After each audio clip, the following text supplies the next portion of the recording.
Hi, Deb here. I ran out of space when I tried to record this before, so I'm going to be quick. Dolley Madison. She was the fourth, well, she was wife of the fourth president and the third first lady. She acted as first lady for Thomas Jefferson sometimes since he was a widower. This is a Brindle from 1987. They're kind of resin-like.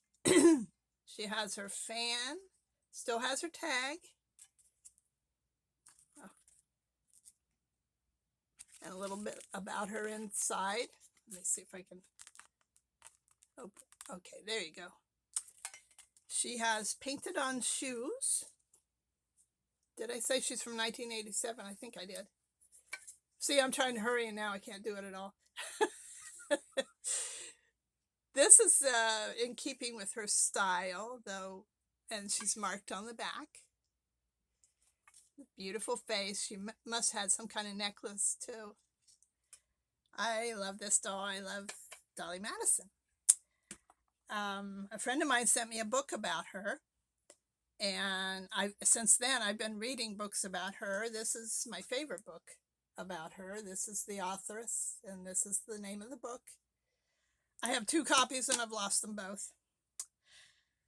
Dolley was born May 20th, 1768. She was a Quaker, and her father, he went bankrupt under some curious circumstances, so he was kicked out of the Quakers, not because of bankruptcy, but because of whatever those circumstances were. 2 of her brothers were as well. They moved to, she was born in North Carolina, the only first lady born in North Carolina, though she claimed Virginia as her home. They moved from North Carolina to Virginia to Philadelphia. And her father was, we don't know what happened, but it seemed like he was broken somehow. And he asked her to marry a John Todd, who was an attorney who did work for the Quakers for abolitionist work. She didn't want to get married, but she did to please her father. She married John Todd. She had 2 children, 2 boys, and her husband and one of her boys died the same day of yellow fever. So her mother ran a boarding house, and that's Aaron Burr stayed there. And Aaron Burr and James Madison were, I guess, friends. And James Madison actually literally fell in love with her at first sight when he saw her on the street walking down. I guess men used to stand and stare at her. She was so beautiful. So he arranged for Aaron Burr to introduce them. They got married. There's a cute little story about George and Martha Washington speaking up for James to Dolley, because James was 17 years older. She was 5'7.5", and he was 5'4". But they married within the year of her widowhood, which did not go over well. James was an Episcopalian, so she was kicked out of the Quaker church also, because she married outside the church. She loved her Jimmy. That's what she called him. Let's see. She's the first lady to be called first lady. She,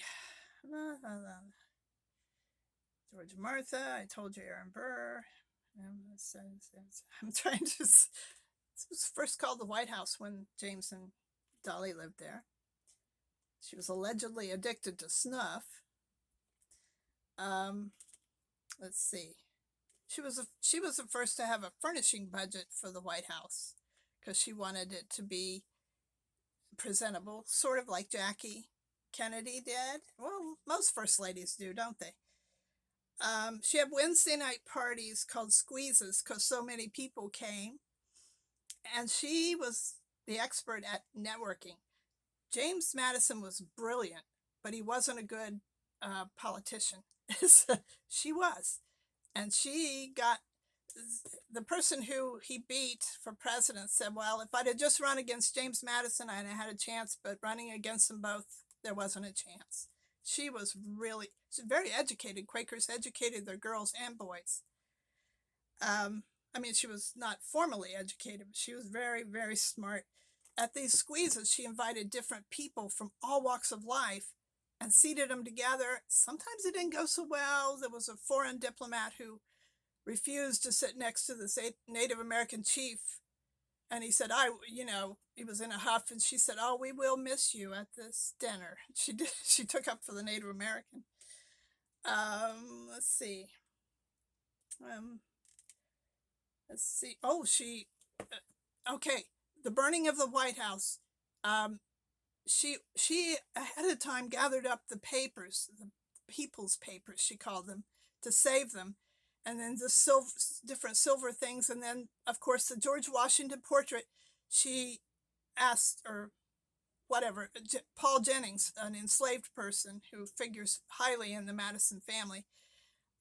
She asked him to cut it out or break the frame and get it out because it was a symbol of America, and she knew if the British got hold of it, they could use it for psychological warfare.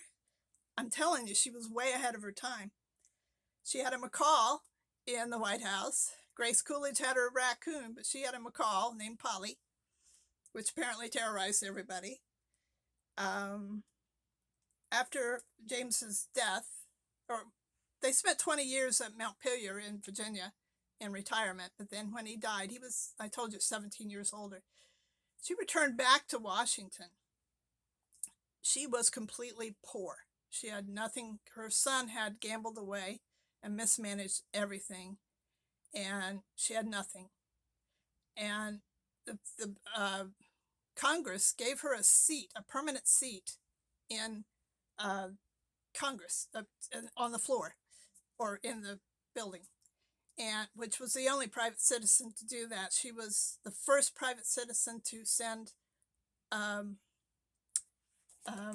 why, oh, I didn't bring a picture, to send a telegraph. Oh, what's wrong with me? I can't hurry. There are photographs of Dolley Madison. Please Google that, because she's the first, I think, yeah, the first lady to be photographed, because she lived till 1849. She was invited to all the White House ceremonies. She was the lady of Washington, and she was loved and admired by so many people. Let's see. But she was so poor that Paul Jennings helped support her. A man who had been enslaved at Mount Pillier, he was free.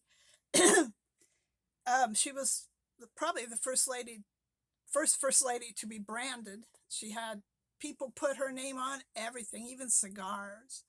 And there's Dolley Madison cupcakes and stuff. Okay, a friend of mine and I have, he teases me. Oh, I loved her cupcakes, because he knows she was so much more than cupcakes. That's Dolley Madison. Please look her up.